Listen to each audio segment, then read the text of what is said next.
Hey, what is up, mortals? Welcome to part 3 season 2 of What If Izuku Had a Villain Quirk. I just wanted to greet you guys by just saying, sit back and relax, you're in for a treat. So, we begin. The roaring cheers of the crowd still echoed in the stadium as the remaining students gathered at Midnight's podium. The R18 hero announced that the 42 pupils would be participating in a cavalry battle. She explained that there was a point system that would determine who would move on to the final event. Those of you at the top will suffer the most in this event, of course. That's something you'll hear over and over again at UA. The woman cracks her whip, pointing into the crowd. Izuku Midoriya placed first in the qualifier, so he'll be worth 10 million. Midoriya quietly cursed his luck as he felt eyes burning into every inch of his body. He could feel a mixture of determination and hesitation among the other contestants. Nimuri was quick to explain that the next event was a team-based one. The team's score was a collective one that was to be kept track of via headbands. Midoriya knew that, even with a quirk as dangerous as his, those points would be incentive enough to face down him and anyone else who made the decision to join him. The boy was quick to try and formulate an idea on who to team up with as his old tutor announced for them to begin preparation.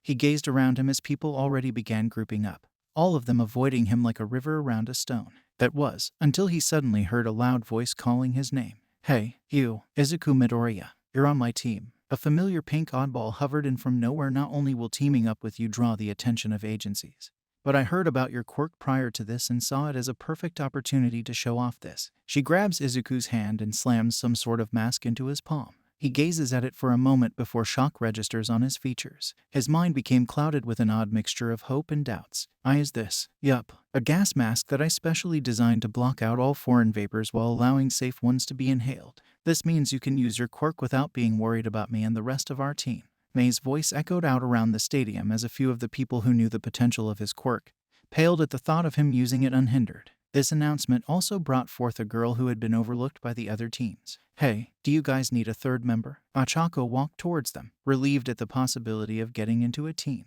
She no longer had to fear being put out of the competition from friendly fire, allowing her decision to become a much easier one. She was accepted with open arms and a relieved sigh. Midori appeared around for less than a second, eyes focusing on their soon-to-be last teammate.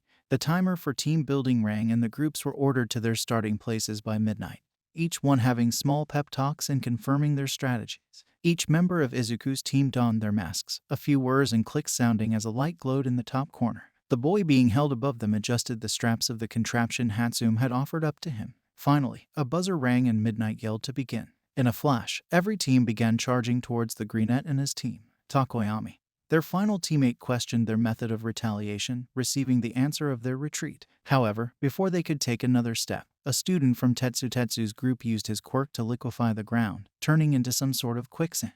"Damn, Hatsume, you're Raka, watch your heads." He presses the button on the invention trigger and the jetpack activates. They soar upwards at incredible speeds. Izuku, wanting to ensure they gain maximum distance from their opponents, used his gas to both boost their speed and hinder the other participants. Jiru made her own attempt of attack by stretching out her earphone jacks, only for Fumikide's dark shadow to block it. The rider brought in his team for a landing, assisted by their brunette's quirk. But there was to be no relief from the attack against them as they were rushed by Tetsu and Shoji from two opposite sides.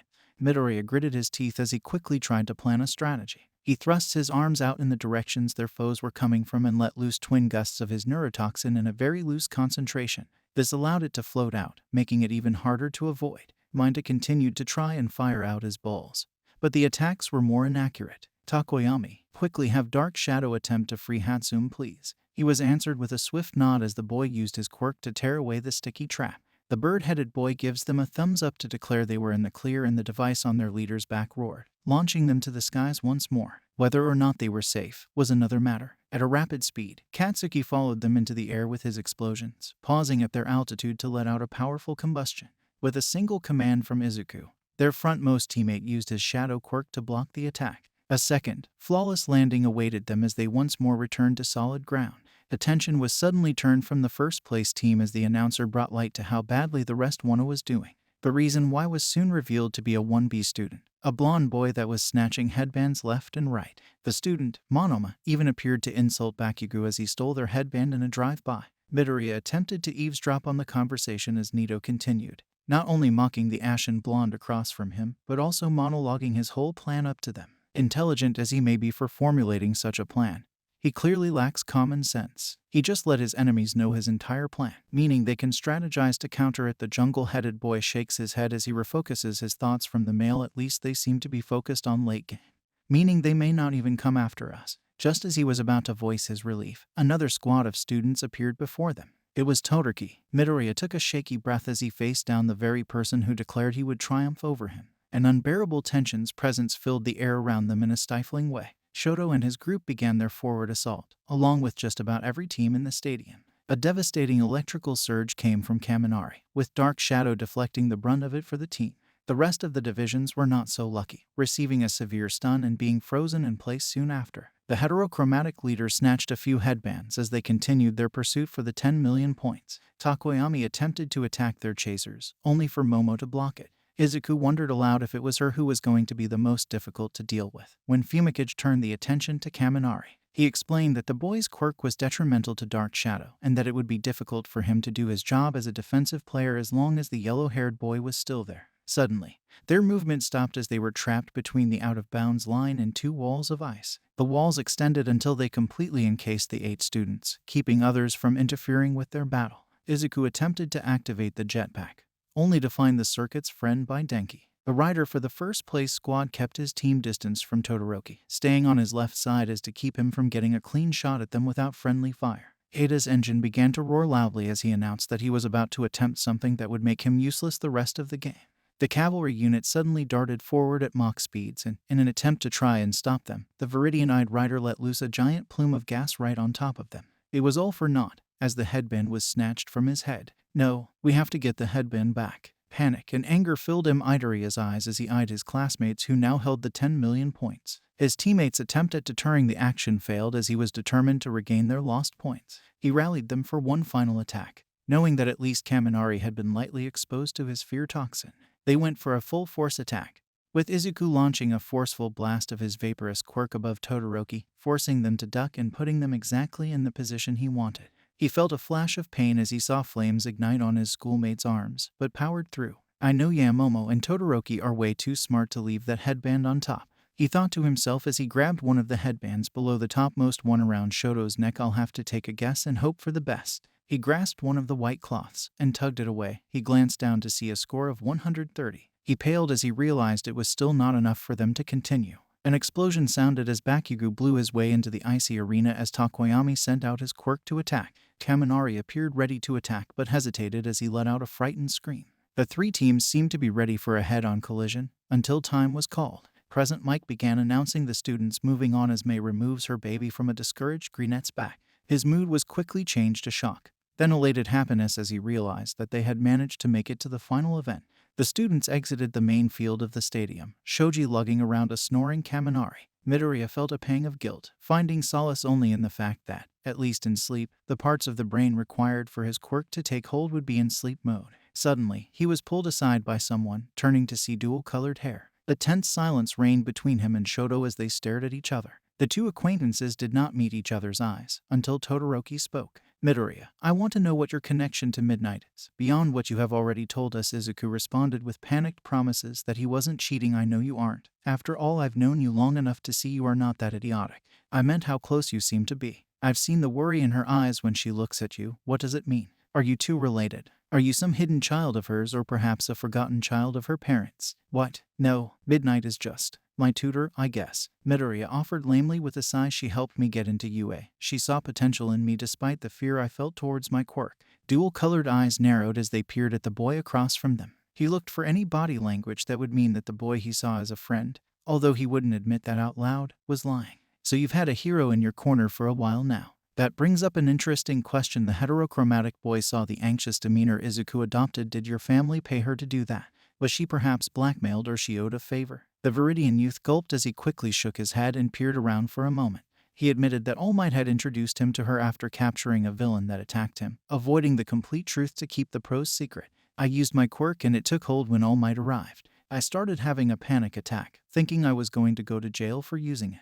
He tried to reassure me, but it was largely ineffective." The boy shifted uncomfortably. "Eventually, he managed to calm me down, lecturing me on how my quirk wasn't bad, that it was mine alone. After that, he introduced me to Midnight Sensei, and here we are." A quiet came over the two again as the heterochromatic student nodded his head. He questioned if that meant that the number one hero saw potential in his classmate. The reply he received was an uncertain affirmation that prompted another nod. So that means that All Might sees talent in you. I guess that means I'll have to work even harder against you. At the confused look on his companion's face, Todoroki began to recount his past, how his father was utterly obsessed with beating his rival, going so far as arranging a marriage with his mother just to produce a child who he would raise to beat the symbol of peace. The boy's eyes became shadowed as he refused to use his left side, proving that he didn't need the hero's quirk. All Might saw something in you, Midoriya, and I can see it too. Nevertheless, I refuse to lose. I will defeat without the use of my left side. With that, he turned and left the shorter boy there to his thoughts. Izuku bit his lip as he processed the information that had been heaped onto him. He felt empathy towards the boy, knowing firsthand what it was like to want to ignore your quirk, feeling as though using it was wrong. Green eyes turned to the retreating figure as his voice called out for him to stop. I have something else to say, Todoroki. Please hold on. The juniper-haired boy caught up with him. I understand what you're going through, Todoroki. Maybe not in the same way, but I get it. You feel hate towards your quirk, and I know what that feels like. For years I was ridiculed because of mine. For a while, I even wished I never got a quirk. But I was wrong. All Might, he told me that my quirk was my own, that it was my power, and I was the one who determined how it would be used. That applies to you as well. Anger blossomed in Shoto's eyes as he glared at his classmate. He coldly asked what exactly he meant. He could never understand the full brunt of how his left side and his father had messed up his life. It's not your quirk that is at fault, it's your dad. You shouldn't have to suppress a part of you just because he also has a fire quirk. You're wasting the incredible potential you have. Anger bled into his own words as he glared right back. I'm going to win this last event. Got it? I'm not. I can't hold back. I'll come after you with full force, and unless you do the same, there's no way you'll win. Unable to come up with a proper response, the son of Endeavor just snorted and walked away. He silently reflected on what Izuku said. His hate for Endeavor and his quirk trying to fight against what he said. The Viridian team behind him let out a frustrated groan as he stormed off in another direction, trying to cool himself off. The third person present for the exchange stood up from his hiding spot. Katsuki Bakugo looked at the retreating backs of the hero students. He grit his teeth and slinked away, trying to make sense of what he heard. The three most powerful ONA members walked away from each other, tensions higher than ever before. Whatever came next, it was going to be messy. Thank you all for indulging yourselves in the story thus far. I hope you enjoyed it. Now, there are a few more things that I'd like to go over before the video ends. Firstly, we've got a second channel called Anime Deep Dive. Anime Deep Dive goes deep into the facts and lore of a wide variety of anime. It's sure to expand your weeb knowledge for all kinds of series, guaranteed. On top of that, we have a third channel called We The Celestials Naruto What Ifs. It's what we do on this channel already, but in the vast world and lore of Naruto. Go check it out if you're in the mood for some jutsu action. Secondly, on behalf of We The Celestials, I'd like to thank everyone involved in the production of today's awesome content. Their details will be in the description below. Lastly, if you're interested in what we do here at We The Celestials, then I would like to extend out an invitation to join the team.